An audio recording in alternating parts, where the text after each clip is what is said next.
સૌપ્રથમ વાત કરીએ ઉત્તર પ્રદેશના પૂર્વ મુખ્યમંત્રી અખિલેશ યાદવે ગુજરાતના શિક્ષણ મોડેલ પર સવાલ ઉઠાવ્યા છે। અખિલેશ યાદવે સોશિયલ મીડિયા પ્લેટફોર્મ એક્સ પર એક સમાચાર શેર કરી ગુજરાત મોડેલને નિષ્ફળ ગણાવ્યું। સમાચાર ગુજરાતની શાળાઓના પરિણામને લગતા હતા। ગુજરાતની 157 શાળામાં એક પણ વિદ્યાર્થી 10મું ધોરણ પાસ ન થયાના સમાચાર અખિલેશે પોસ્ટ કરી ગુજરાત મોડેલ પર પ્રહાર કર્યા। જો કે અખિલેશ યાદવે જે પરિણામને લઈને સવાલ ઉઠાવ્યા તે 2 વર્ષ જૂનું પરિણામ છે। અખિલેશે લખ્યું કે ગુજરાત મોડેલ પોતે જ નિષ્ફળ ગયું છે। ગુજરાતની 157 શાળાઓમાં એક પણ વિદ્યાર્થી 10મા ધોરણની બોર્ડની પરીક્ષા પાસ કરી શક્યો નથી। આપણે ભાજપને હટાવશું અને ભવિષ્ય બચાવીશું તેવી વાત તેમણે કરી। આ વિશે વાતચીત કરવા માટે પ્રદેશ પ્રમુખ ઈશુદાન ગઢવી આપણી સાથે જોડાયા છે। ઈશુદાનભાઈ, જે પોસ્ટ અખિલેશ યાદવે કરી છે સોશિયલ મીડિયા પર 2 વર્ષ જૂની પોસ્ટ છે, તેમણે ગુજરાતના શિક્ષણ મોડેલને લઈને સવાલ ઉઠાવ્યા છે। આપની શું પ્રતિક્રિયા? જો પોસ્ટ 2 વર્ષ જૂની હોય કે 4 વર્ષ જૂની હોય, અને અરવિંદ કેજરીવાલજીએ જે ગુજરાતના યુવાનો માટે, ગુજરાતના વિદ્યાર્થીઓ માટે, ગુજરાતના વાલીઓ માટે અવાજ ઉઠાવ્યો છે, હું અરવિંદજીનો અભિનંદન પાઠવીશ કે ગુજરાતના ધારાસભ્યો, સાંસદો છે ભાજપના, એ ક્યારેય અવાજ ઉઠાવી ન શક્યા। તમે વિચાર કરો કે એવી કેટલી સ્કૂલો છે કે જેનો રિઝલ્ટ 10માનું 0% આવ્યું। એ પોસ્ટ ભલે 2 વર્ષ જૂની છે તો સરકાર તો ભાજપની છે ને 30 વર્ષથી। 30 વર્ષથી ભાજપની સરકારે ગુજરાતમાં ભાજપનો જે મોડેલ ડેવલપ કર્યું છે, ખતરનાક મોડેલ છે, એ પ્રસ્થાપિત થયું છે। આજે મને લાગે છે કે ભાજપ પર ઘણા કૂદી પડ્યા છે। 2 વર્ષ જૂની પોસ્ટ છે, 2 વર્ષ પર છે તો તમારું જ ને, તમે જ કાંડ કર્યા છે। તમે જ સરકારી સ્કૂલો બંધ કરી, તમે જ સરકારી સ્કૂલોના બજેટ ખાઈ ગયા, તમે જ તમારી પ્રાઇવેટની પોતાની સ્કૂલો ખોલી અને વાલીઓને લૂંટી રહ્યા છો, કારણ કે તમે શિક્ષકોની ભરતી નથી કરતા। શિક્ષકોની ભરતી કરવા માટે જ્ઞાન સહાયકોને નાટકો કરો છો। એટલે ભાજપે જે આખું ષડયંત્ર રચ્યું છે એની પોલ ખોલી છે આ પોસ્ટે। તો અખિલેશજી અને અરવિંદજીનું અભિનંદન પાઠવીશ। ભલે 2 વર્ષ જૂની પોસ્ટ હોય। નરેન્દ્રભાઈ મોદી જયારે સંસદમાં વાત કરે છે ત્યારે એ તો નહેરુજીની વાત કરે છે, તો નહેરુજીની સરકાર તો અલગ હતી, તો તમારી જ સરકારના પોલ તમે ખોલો છો। 2 વર્ષ પહેલાની પોસ્ટ હોય, આજની પોસ્ટ હોય, એના પછી પણ તમે કેટલી સ્કૂલો બંધ કરી છે? તમે જુઓ છેલ્લા 5, 8, 10 વર્ષમાં ભાજપે લગભગ 5000 જેટલી સરકારી પ્રાથમિક શાળાઓ બંધ કરી દીધી છે। આ ભાજપનું ગુજરાત મોડેલ છે, અને એમાં તો એટલા જ વિદ્યાર્થીઓ છે એ બિચારા ભણી નથી, તક નથી મળતી, એટલે જ ગુજરાતમાં અત્યારે આપણે હાલત ખૂબ ખરાબ થઈ ગઈ છે। જી આભાર ઈશુદાનભાઈ અમારી સાથે જોડાઈને વાત કરવા માટે। તો જે રીતે ઈશુદાન ગઢવીએ પણ સવાલ ઉઠાવ્યા છે, ડોક્ટર યજ્ઞેશ દવે આપણી સાથે ફોન લાઈનથી જોડાયા છે। યજ્ઞેશભાઈ, જે સવાલ ઉઠાવવામાં આવી રહ્યા છે, જે યુપીના પૂર્વ સીએમ અખિલેશ યાદવે જે પોસ્ટ કરી ગુજરાતના શિક્ષણ મોડેલને લઈને, અને ત્યારબાદ અરવિંદ કેજરીવાલે પણ તેની ઉપર સવાલ ઉઠાવ્યા, આપની શું પ્રતિક્રિયા? પોતાની કોઈ પણ જાતની કાબેલિયત ન હોય છતાં બાપની વસિયતના આધારે જેને રાજકારણ મળ્યું હોય એવા રાજકીય રીતે અપરિપક્વ ગણાતા અખિલેશ યાદવ જ્યારે 2023ની પોસ્ટને આજની પોસ્ટ ગણાવે અને આજની પોસ્ટ ગણાવી અને આજના પરિપ્રેક્ષ્યમાં એને રજૂઆત કરે અને તદ્દન એ ભાષામાં રજૂઆત થાય કે જાણે આજની જ પોસ્ટ છે। અને બીજું 2023ની જે પરિસ્થિતિ હતી એને અમે સ્વીકાર નથી કર્યો એવું નથી, અમે સ્વીકાર કર્યો જ છે કે 2023માં પરિસ્થિતિ હતી, પરંતુ અત્યારે એ પરિસ્થિતિ ઘણી સુધારા ઉપર છે।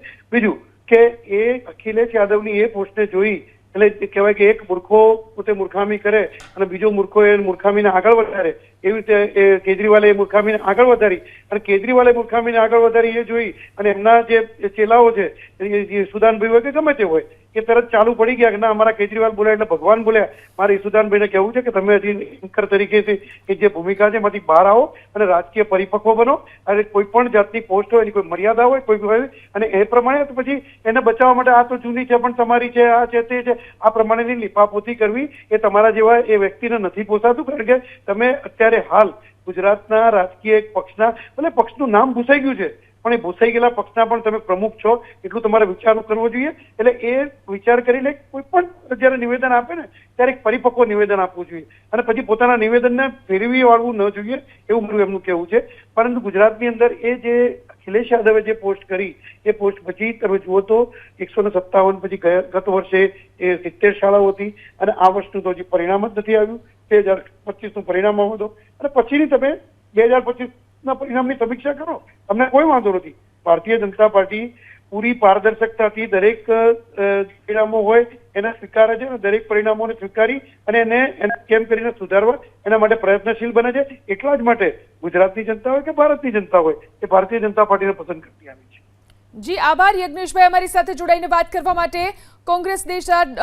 કોંગ્રેસના નેતા ડોક્ટર મનીષ દોશી પણ આપણી સાથે ફોન લાઈનથી જોડાયા છે. મનીષભાઈ, જે પોસ્ટ કરી છે અખિલેશ યાદવે, તેમને ગુજરાતના શિક્ષણ મોડેલને નિષ્ફળ ગણાવ્યું છે અને આ પોસ્ટ બાદ અરવિંદ કેજરીવાલે પણ આ પોસ્ટને લઈને સવાલ ઉઠાવ્યા છે. આપનું શું કહેવું છે? નહીં, એમાંથી એક આગળની પણ વાત એના આધાર ઉપર હર્ષ સંઘવીએ ફેક બોલી વાત ઉપર કરી. એટલે મૂળભૂત વાત ભાજપાને પોતાના નિષ્ફળતાની વાતો ઉજાગર થાય.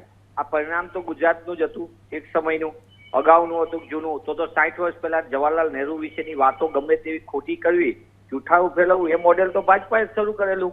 હું અખિલેશજીએ શું કર્યું કે બીજાએ શું કર્યું એ ટ્વીટ કરતા હું મૂળભૂત વાત એ કહી કે ગુજરાતની શિક્ષણ વ્યવસ્થાને સુધારવા માટે ગંભીરતાથી કામ કરવાની જરૂર છે. શિક્ષણ વિભાગ ભ્રષ્ટાચારનું એપી સેન્ટર છે. 40,000 કરતા વધુ શિક્ષકોની જગ્યા લાંબા સમયથી ખાલી છે. સરકારી શાળાઓને તાળા મારવાનું પાપ ભાજપા કરી રહી છે, એની સરકાર કરી રહી છે. અને ગુજરાતમાં દિવસે ને દિવસે એટલે કે હાયર સેકન્ડરીમાં 10મા પછીના અભ્યાસ માટે ગુજરાતમાં 10માંથી 7 વિદ્યાર્થીઓ અભ્યાસ છોડી દે તેવી મજબૂત સ્થિતિનું નિર્માણ થયું છે. એક તરફ સરકારી શાળાઓને તાળા લાગે, બીજી બાજુ ખાનગી શાળાઓનો વેપાર મોટા પાયે થાય, ફીના નામે લૂંટ થાય અને ગરીબ સામાન્ય અને મધ્યમ વર્ગના બાળકોને, એના વાલીઓને શિક્ષણનો અધિકાર છીનવવાનું પાપ કોઈ કર્યું તો ભાજપ સરકારે કર્યું છે. આપણે બોર્ડના પરિણામોમાં પણ જોઈએ છે કે ગુજરાત જેવા રાજ્યની અંદર 1 લાખ કરતા વધુ વિદ્યાર્થીઓ ગુજરાતી વિષયમાં નાપાસ થાય. એ આપણા સૌના માટે ચિંતાનો વિષય હોવો જોઈએ. સરકાર પરિણામમાંથી કોઈ પ્રકારની સુધારાત્મક કાર્યક્રમ કરે તો ગમે. ગુણોત્સવના પરિણામ આવે એમાં પણ આપણે જોઈએ છીએ ગુણોત્સવમાં સરકારી શાળાઓની વ્યવસ્થા કેટલી હદે કથળી ગઈ છે. એ બધી વસ્તુની ચિંતા કરવાનો સમય છે. હંમેશા હું એમ માનું છું કે ગુજરાત જેવા પ્રગતિશીલ રાજ્યએ આગળ વધવું હશે, વાઇબ્રન્ટ થવું હશે તો શૈક્ષણિક વ્યવસ્થાને મજબૂત કરવી પડશે, નહીં કે ખાનગી વ્યવસ્થાને.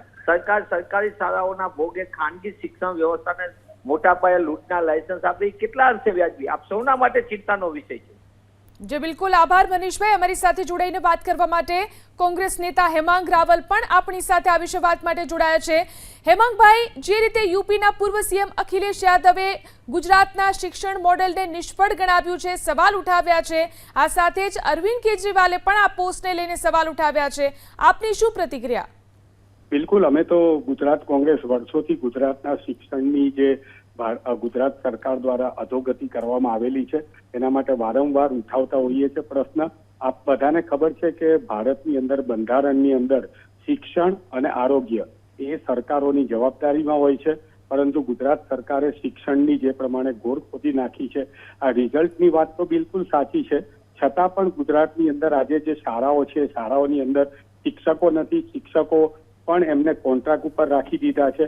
જ્ઞાન સહાયકો આંદોલન કરે છે તો શિક્ષકોને જેલમાં પૂરી દેવામાં આવે છે.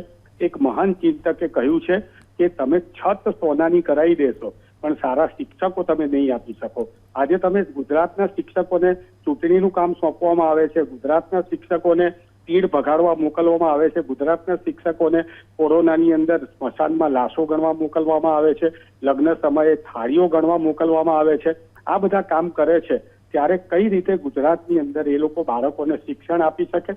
અને જે શિક્ષણ નથી આપી શકતા એ જ કારણે આજે ગુજરાતની આ પરિસ્થિતિ છે. અરવિંદ કેજરીવાલ કે અભિષેક યાદવ જે છે એ જે વાત કરે છે એ વાત કરતા પહેલા ગુજરાતમાં વારંવાર ગુજરાત કોંગ્રેસના પ્રમુખ શક્તિસિંહ ગોહિલે, અમિત ચાવડાએ વિધાનસભાની અંદર પણ આ વાતને ઉઠાવેલી છે અને લોકો સમક્ષ પણ અમે લઈ ગયા છે અને આગળ પણ લઈ જવાના છે. સારું શિક્ષણ મળશે તો એક સારો ઉત્તમ નાગરિક પેદા થશે અને ઉત્તમ નાગરિક જે પેદા કરવાનું કામ જે છે એ ગુજરાતની અંદર અત્યારે ઠપ થઈ ગયું હોય એવું લાગી રહ્યું છે. જી હેમાંગભાઈ, આ સાથે જ જે ભાજપના નેતાઓ છે તેમના દ્વારા એવું કહેવામાં આવી રહ્યું છે કે આ 2 વર્ષ જૂની પોસ્ટ છે અને હવે જો તમારે કહેવું હોય તો આ 2 વર્ષ જૂની નહીં પરંતુ અત્યારના રિઝલ્ટોને ધ્યાનમાં રાખીને, અત્યારના પરિણામોને ધ્યાનમાં રાખીને કહેવું જોઈએ. તે અંગે આપનું શું કહેવું છે? આપે બહુ સારો મુદ્દો કીધો. જ્યારે પણ ભાજપના નેતા કહે ત્યારે કહેજો કે તમે જ્યારે કોંગ્રેસની 60 વર્ષ જૂની વાતો અત્યારે કરો છો 75 વર્ષ જૂની વાતો કરો છો ત્યારે તમને 2 વર્ષ જૂની વાત કરવાનો કેમ કોઈ એના વિરોધ પક્ષને અધિકાર નથી? અને અત્યારે તમે શું કર્યું? આ રિઝલ્ટ આટલું બધું ખરાબ આવ્યા પછી 30% તમે કોર્સની અંદર કાપ મૂકી દીધો છે અને કોર્સની અંદર 30% કાપ મૂક્યા પછી અત્યારે વિદ્યાર્થીઓનું શિક્ષણ નબળું કરીને તમે રિઝલ્ટ સબળું કરવાનો પ્રયત્ન કરો છો. એની અંદર પણ તમે નાપાસ થયા છો. એટલે આ તો બધી કહેવાની વાતો છે અને બહાનાબાજી છે. સત્ય છે તો સત્ય જ રહેવાનું છે. જી આભાર હેમાંગભાઈ અમારી સાથે જોડાઈને વાત કરવા માટે. તો જે રીતે અખિલેશ યાદવની પોસ્ટ છે અને તેને લઈને કેજરીવાલે પણ તેને રીપોસ્ટ કરી છે. ગુજરાતના શિક્ષણ મોડેલને લઈને તેમણે જે સવાલ ઉઠાવ્યા છે તેને કારણે વિવાદ શરૂ થયો છે અને કોંગ્રેસે પણ આ મુદ્દે પ્રહારો કર્યા છે. કોંગ્રેસ નેતાએ કહ્યું છે કે નહેરુ વિશે જૂઠાણા ફેલાવવાનું કામ ભાજપ કરે છે. શિક્ષણ વિભાગ ભ્રષ્ટાચારનું એપી સેન્ટર છે તેવો પણ આરોપ કોંગ્રેસના નેતાએ લગાવ્યો છે.